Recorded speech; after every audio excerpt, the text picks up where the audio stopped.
Hello and welcome everybody. So excited. Today's episode of A New Go of New Home Sales. Joining me is Roland Nairnsey of New Home Sales Plus. Roland, welcome to the show. Hi, Anya. Thank you so much. I'm so honored to be here. I'm a big fan of you and your podcast and now A New Go as well. It's just so happy to be here. Thank you. Well, thank you. I'm excited to have you as well. So for those listeners who may not know who Roland is, can you please give us a little bit of an intro? You talk about me, you mean? Yeah, of course. Yeah. So I've been in new home sales my whole adult life. I did come from England originally. I started in new home sales very young, and I became a sales trainer, in early 2000s. And so I've literally trained thousands of salespeople all across North America, which I love and I'm passionate about.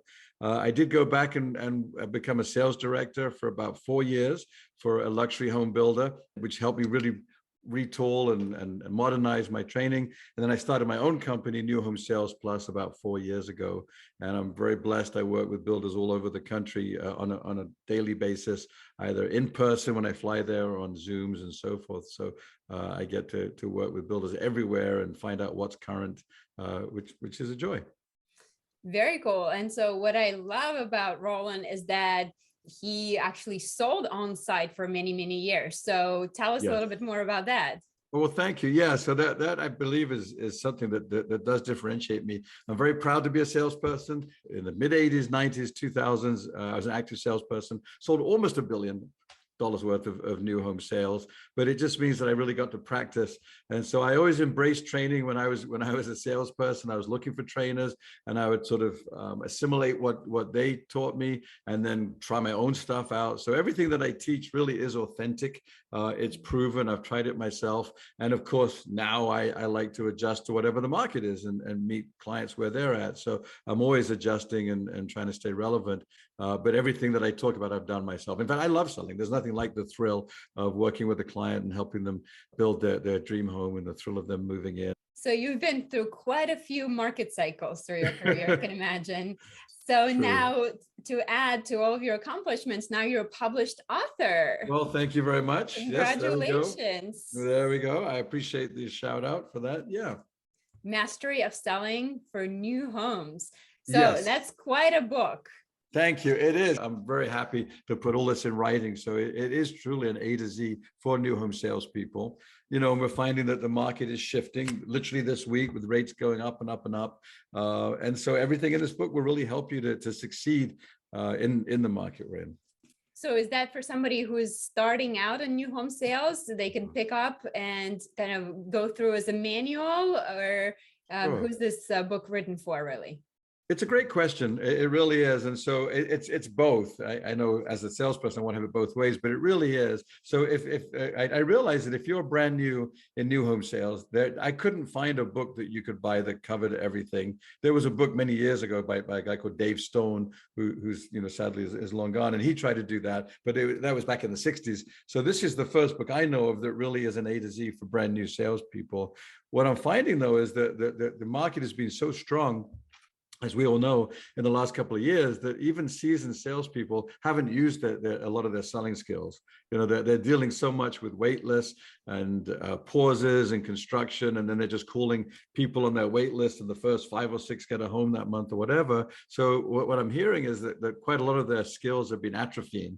You know, they haven't been using them. So it's a good way to sort of retool, even if you're an advanced salesperson, to go back, oh my goodness, you know what, I haven't needed to go and narrow down to one of a kind, or go site or deal with objections, or I'm using closed-ended discovery questions, not open-ended or something. So as you go through it, whether you're a beginner or advanced, I believe you'll get a lot out of it. There's going to be something for everybody, and you can sort of highlight and earmark pages and make sure that you get it. Plus, we have action plans at the end of every chapter so that you can make notes and sort of refresh yourself. These are the 3 action items I want to work on in that chapter. Does that make sense? Yes, absolutely. So it's a lot of really great material. So what part do you think most new home salespeople struggle with? You obviously worked with thousands of new home salespeople. So when you go on site and you quote unquote shop them, when they take you through the process, what areas do you find that they mostly struggle with? Is there a commonality? I think, this last couple of months, I'm dealing a lot with just people's emotions and mindset, because it is confusing. There's an abundance that we have all these people in our pipeline, but it gets frustrating reaching out to them and calling them with what seems like bad news. Your home's delayed, or it's not started, or this is now not in stock, you got to come back and reorder it. So I think that the first part of the book is about mindset and how to communicate. So that's an important thing, and we have to be responsible for keeping ourselves motivated, keeping ourselves positive, because clients can't feel that we're not in control, or otherwise they'll panic. And that message of empathy, and we're in this together. So that's the first thing. The other main things would be open-ended discovery. I said it before, but sometimes we get into this discovery rut where we just sort of fire questions at people, rat-a-tat, and did you want this? Do you want that? No, no, no. As opposed to, hey, how did you hear about us? And when are you thinking of moving? And our homes are valued from here to here. What did you, some of the essential discovery stuff, it really builds rapport and connects a lot better. People get out of the habit. The main thing to answer your question is really involvement, involvement questions. So in the book, I have an acronym that I created called FBI, which stands for Features, Benefit, and Involvement. Not the government agency. So in this case, so it's features, benefit, and involvement. So most salespeople share features. That's just normal. We know our product. Some turn those into benefits. At a higher level, yeah, there we go. At a higher level, you start adapting those benefits for the client. So you have 3 beautiful children. Am I correct in that? 3? Yes. So I would talk about your lifestyle with children, as opposed to maybe an empty nester or somebody that's right sizing. Those benefits would be evolved for them. But the typical missing ingredient is involvement. Very rarely do we get to check back in and find out how the client feels about what you just said. So a big emphasis of my training is questions, listening, and involvement, and checking in with the client to find out how they felt about what you just said. And do you like this or this? You close as you go, you close out spaces. So the kitchen does work for you. Yes, no, or whatever. If it doesn't, it's okay. But let's find out in the space. We're not trying to manipulate anybody. We just want to connect with them and create a great experience. So constantly involving is really one of those main things. So I think starting the conversation on the right foot is so important, right? Because if you start from a great place, then it seems that the rest of it is going to go well. And if you're starting fumbling the ball right away, then it's usually very difficult to recover from that. So can you give us one question or one greeting that you find works really well when somebody walks through the door into your model home? What's the best question to ask? Sure. I learned this, and as I said, I was on site for so many years, and I did it incorrectly. So it's not how can I help you? It's not what brings you in or can I help you? It's how did you hear about us? Because that how did you hear about us? By the way, marketing loves it when we ask that question, right? So how did you hear about us? Because people aren't prepared with their negative response. It's open-ended. The follow-up question is what's magical. Let's say they said, Facebook, great. What did you see that attracted your attention? Or what did you see on our website? Or what did your friends say that caught your attention? Because then what they tend to do is give you their hot buttons. Well, I saw this 4-bedroom home called the Bournemouth. I don't know. Great. It's a beautiful home. What do you like about it? So already you're in a conversation with the client, and they can't give you a sarcastic response. So when I was selling, I used to say, how can I help you? And they go, don't you know? It was just so embarrassing. And so I learned this from a trainer. How did you hear about us? And I've used it ever since. And I would say, and if somebody says something works 100% of the time, I just don't believe that. I'm sorry. But 85%, 90% of the time, my personal use of this, it works beautifully. So there we go. A lot of people are probably coming in not just a random walk in. Most people start their search online. So when you're working with new home salespeople, can you get a feel for how far are people into their home search journey when they're actually walking through the model home? Yeah, I mean, if you start off with the right questions, as we said with the discovery, then that should really give you the answers. So if you're direct, how did you hear about us? Great, I saw you. We saw you online, or whatever it is. What did you like about that? Then that tells you where they're at. So confirm what they know about us, and then learn more about them. So sounds like you like this, and this. What else is important to you? What else would you like to have? What are your must-haves, or what is your vision of a dream? Whatever that would be. But yeah, now I think there's a song, Meet Me in the Middle. I want to meet you. One of my favorite songs from a couple of years ago. So as new home salespeople, we've got to be mentally flexible and meet our clients in the middle where they're at. I think it was you. Was it you that told me that most people are building their homes online on Friday nights? Yes. So Is that Friday true? night at like 2 or 3 a.m. is the Isn't that most crazy? popular time. They should be sleeping, but it's very enlightening because it's true. The kids are in bed or whatever's going on, and there they are online building their dream home. I love that. So as a new home salesperson, embrace that, lean into that. A lot of these people know a lot about us already. So why start all the way at the very beginning, confirm what they know, confirm what they like, and then fill in the gaps with it. You don't have to, you always start at the beginning. I teach the process in a linear way, but often it's a circle or it's zigzags. As long as you cover the elements, you'll be successful. But the order, you should embrace change and embrace the flexibility of meeting them where they're at and where they want to be met. Excellent. Yeah. So now, Roland, as you mentioned, obviously the last couple of years have been hot for the market. Yes. So do you find that the closing process has changed in the last few years?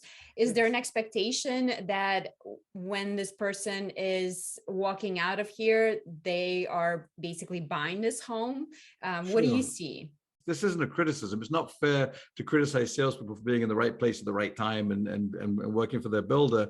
But yeah, of course, sales have been really, really easy, almost to the detriment, right? Because you're selling so many, and now we've got the builders having trouble keeping up, so they're pausing, or prices are going up and escalating. So the whole thing has become confused. As a result of that, I think it's a really good question, because I think normal closing skills are being lost. Because you're calling 3 or 4 people for in most markets. You have wait lists, you call them. I just spoke to some wonderful builders today in Nashville, and they might have 80 people on a wait list for 30 spots, if they're lucky to have 30 spots. So the closing part is tough. So yeah, one of the things I always teach is this: never negotiate on your feet, always close at your seat. So when you meet with a client, to make them comfortable after you've looked at something. So if you've gone out and you've looked at a model, or maybe even a home site or a home under construction, come back and sit down.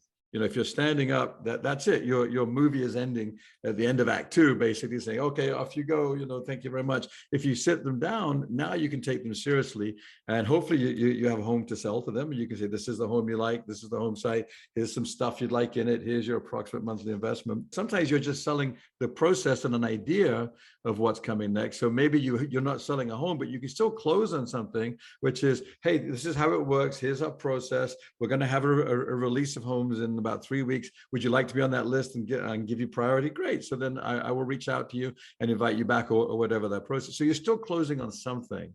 So I think that there is sort of confusion about that, where a new home salesperson could easily get depressed thinking, I'm just treading water or circling the airport for a while. But that's not true. You're planting seeds for next month, the month after. And by the way, there's nothing wrong with getting sales 6 months from now, 8 months from now, a year from now. So putting notes in your CRM and being prepared to reach out for those longer term buyers. I'm sure when rates keep going up, you'll be very grateful to have a really good database full of gold with names of people that are serious. So the other thing is financing. And this is shocking, but now with rates going up, the market's shifting. Are we shifting as salespeople? We have to talk about interest rates, and we're going to be able to figure out an approximate monthly investment. I'm not saying qualified people, but I created an app about 4 years ago. It's simple. And it's free to any clients that I work with.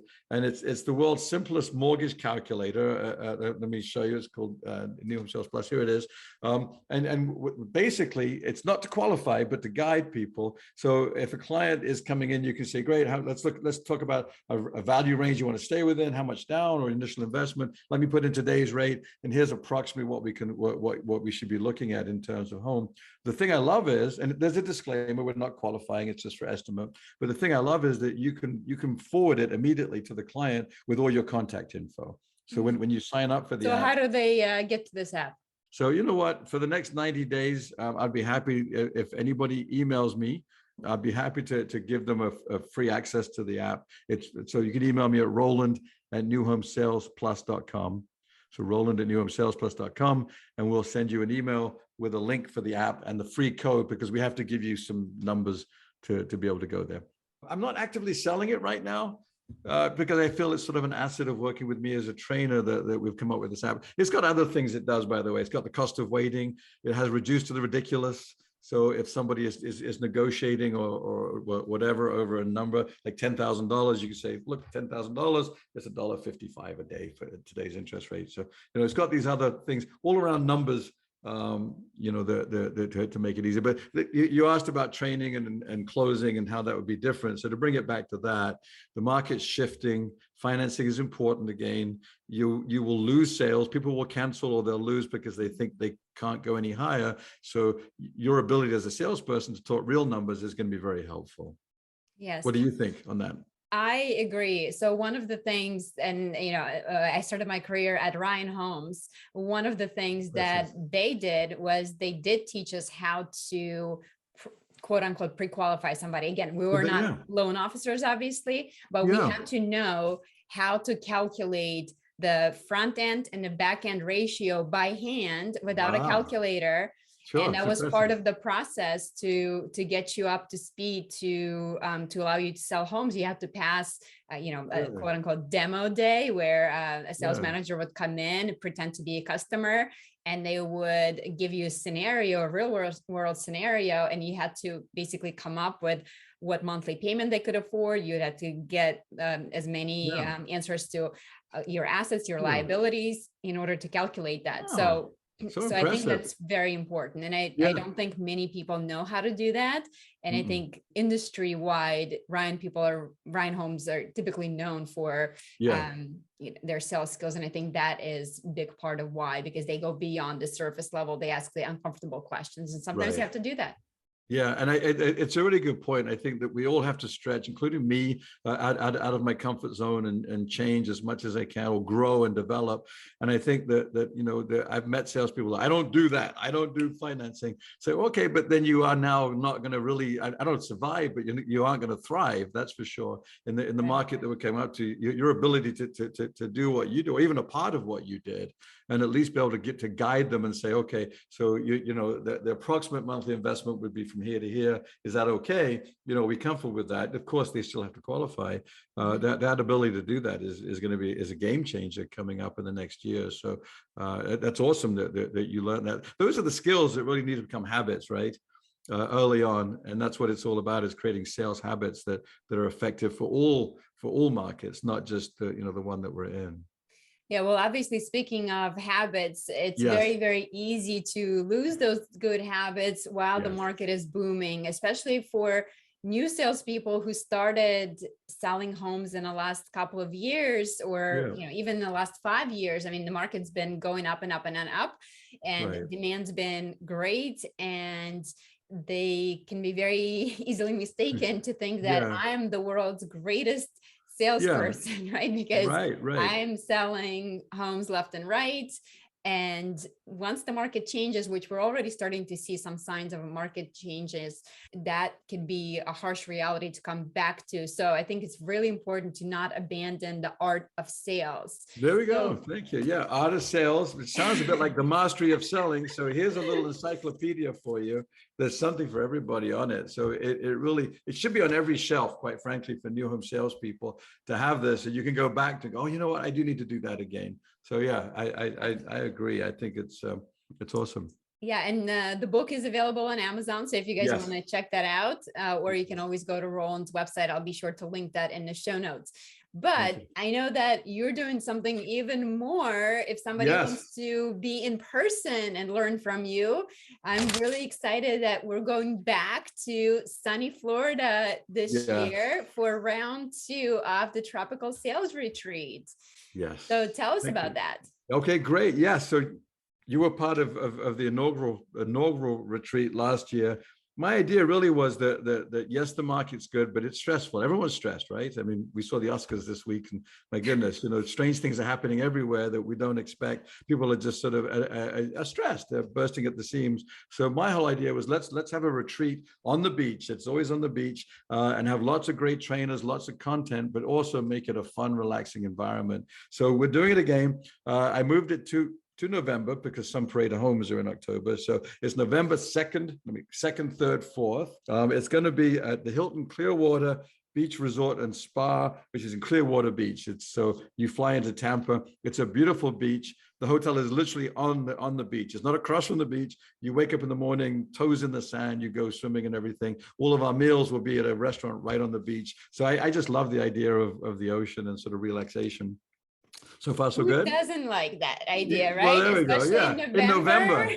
In November, water temperature is about 80 degrees Wow. in November there, and so yeah, we'll be able to watch the sunsets. But not only is it relaxing, but there's great content. So one of the things we're thinking about is this idea of being better together. And so what I mean by that is that we have salespeople for 2 days of training for salespeople. We've also added Leah Fellows, who's going to be training on online sales counselors. So the idea being that oftentimes salespeople and online sales counselors get separate training. Our idea is, why not have us all under one roof? They're going to be together for half a day. Then the OSCs will go off with Leah and her team. She's got a team of other trainers that are going to join her, and they'll do training together on OSC specific. And then we come back together on the second afternoon, where we sort of hand the baton over and back, how you transfer a client backwards and forwards. So we've got sales, OSC, and then management and leadership as our third lane, if you will.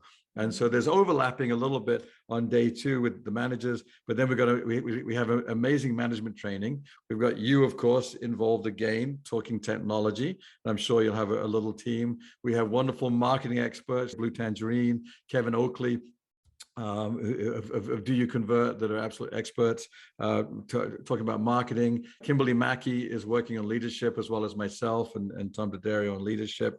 So we have a full leadership management day on the third day, which is going to be the Friday the 4th. But there's overlapping in the middle day. So the idea is better together. Bring your whole company for a true company retreat. That word retreat is what's in my mind. You were there before and saw it. So we wake up. If you want, there's morning yoga included. All your meals, gourmet meals, like healthy gourmet meals, big breakfast, but healthy ones. Full lunches, wonderful snacks. We're having an oceanfront party on, I think it's Thursday night. I'd have to double check that, but we're having a big sort of luau kind of party out there on the beach itself. So it's all about relaxation and team building, but tons of amazing content. The point being that we've got between 12 to 14 speakers that'll be under one roof, and most people's favorites, including you. So you get to come down for a retreat, relax with your colleagues, watch the sunsets on the ocean, and learn from some of the best trainers and new home experts really in the country. So what an opportunity to do that. So yeah, so I was so excited to be part of the first one. And of course, I'm thrilled to be going back for the second round. And I can tell you guys, this was like no other sales training I've ever been a part of. I mean, you're right on the beach, and I mean, the magnificent beach, right? You're right there. And as you mentioned, the food, oh my goodness, you really went above and beyond. I felt like your team really spoiled the heck out of us.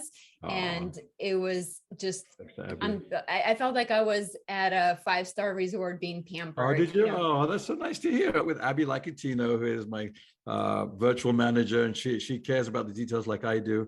And we really had put a lot of thought into the swag. You got beautiful canvas bags and towels that also kept you warm in the rooms. And then we put so much thought into the food. We didn't cut corners with that. The party on the rooftop overlooking the ocean, all those details we really had sweated over to make sure that it really felt like a really holistic experience where it's about education, but also mindfulness and health. And I think people just didn't want to leave, right? It was so cute.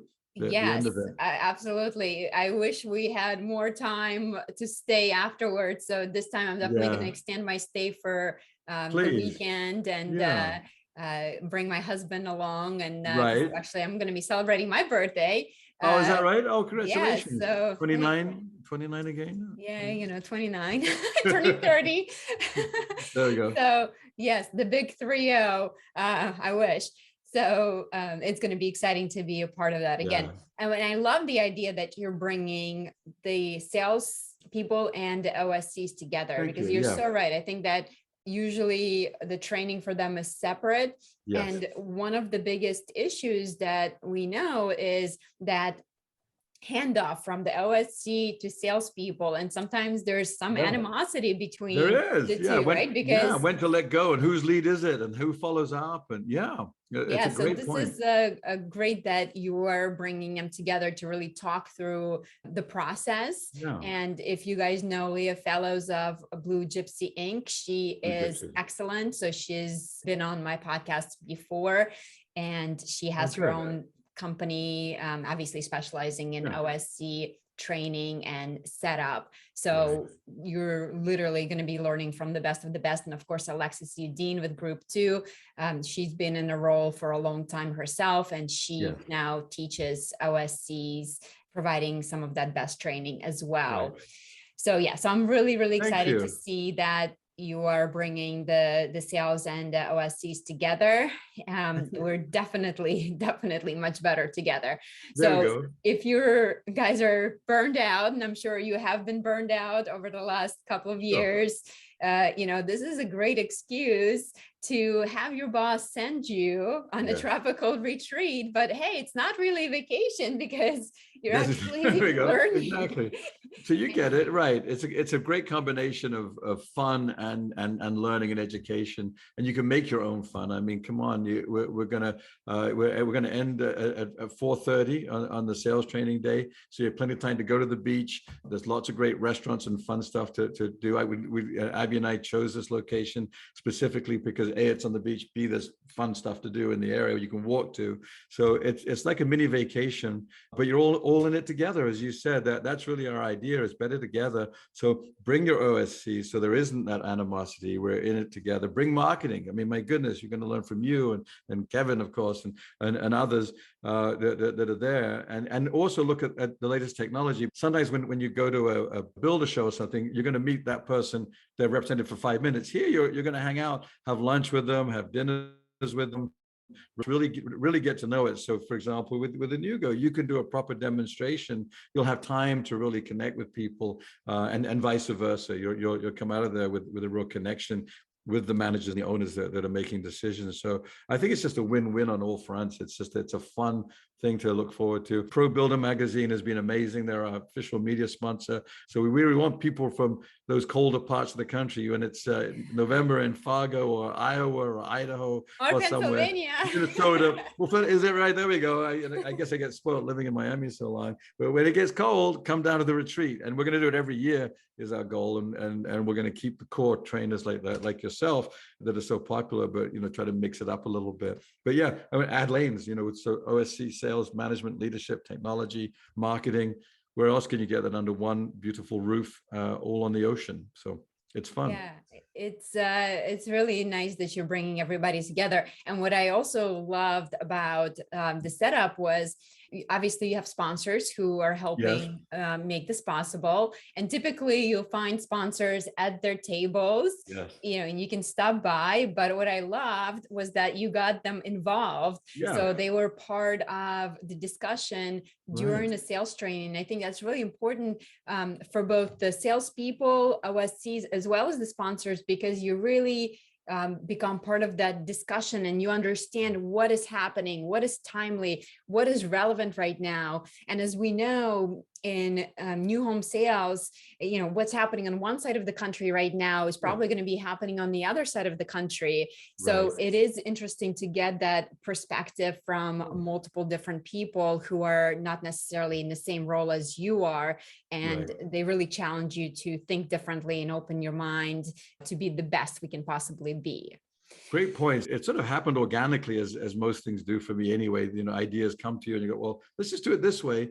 And so Abby and I were looking at the setup. We had tables in the hallway and we thought, why do you want them out there when all the fun and all the great energy is in the room, in the training room? So we say, before the event, so please make sure that you're all in with us if you'd like to be. We had the workbooks made up in advance for them, and everything, and nameplates, all that kind of stuff. So they were part of the team, and so it was great. All the sponsors, most sponsors have salespeople anyway, or are salespeople, and so there was great skills that they learned. But you're right, more than anything, there was just this great connection with everybody that was there. So they were, breaking bread together and sharing time and asking questions and as you said, understanding each other's roles very, very clearly. So yeah.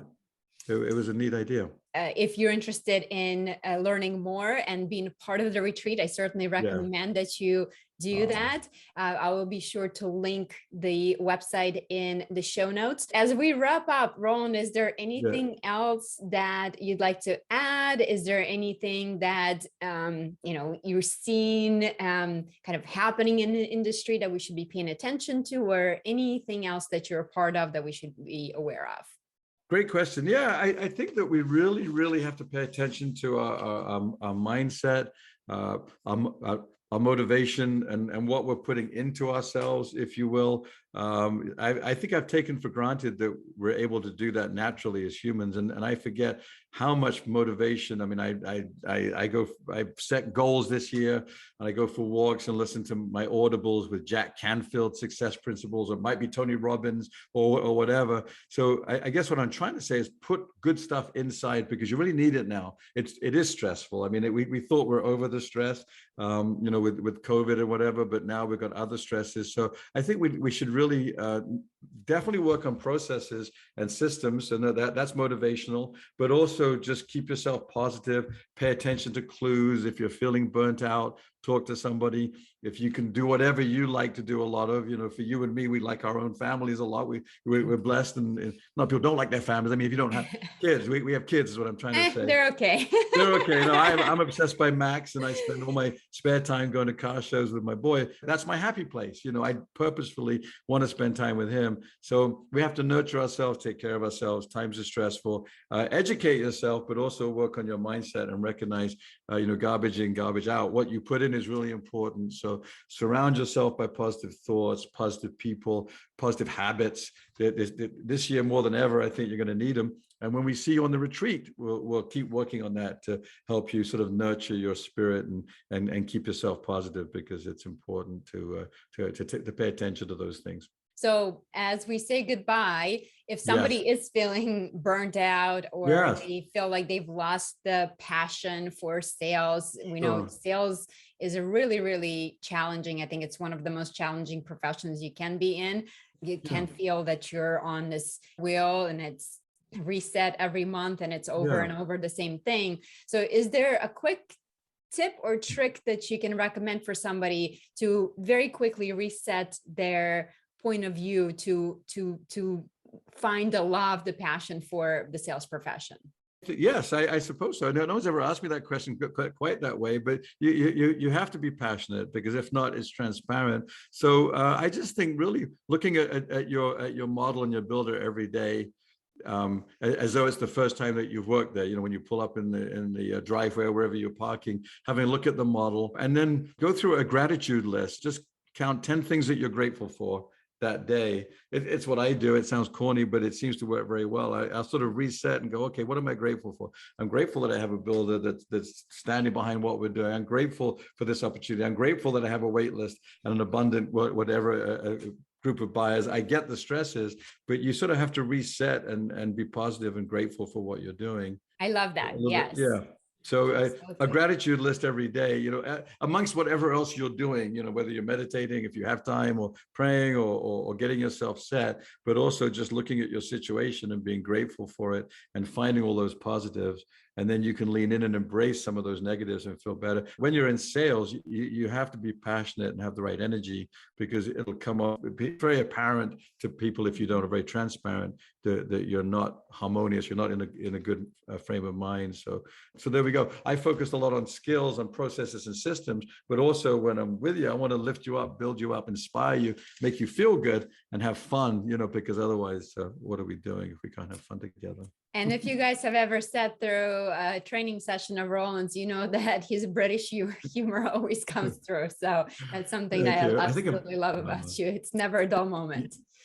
Well, I appreciate that. Hopefully people get that I'm joking. If you have a sense of humor, then I'm your guy, because I used to go through training, and bless their hearts, you got to say that, but sometimes it's just so dull and it's really hard to learn. So I learned by actual stuff that you can implement, but interactive fun. So I try to make my training fun. Even at the retreat, we'll have some sort of fun role playing and games and exercises. We do our little Kahoot games at the end of every session so that it's interesting and fun. And people did say that the time flew flew, thank goodness, and they really not only learned but had fun at the same time. So yeah. Well, Roland, thank you so much for being here today with us. I will be sure to link all the information in show notes. And where do you hang out on social media if somebody wanted to connect with you on social and say hi?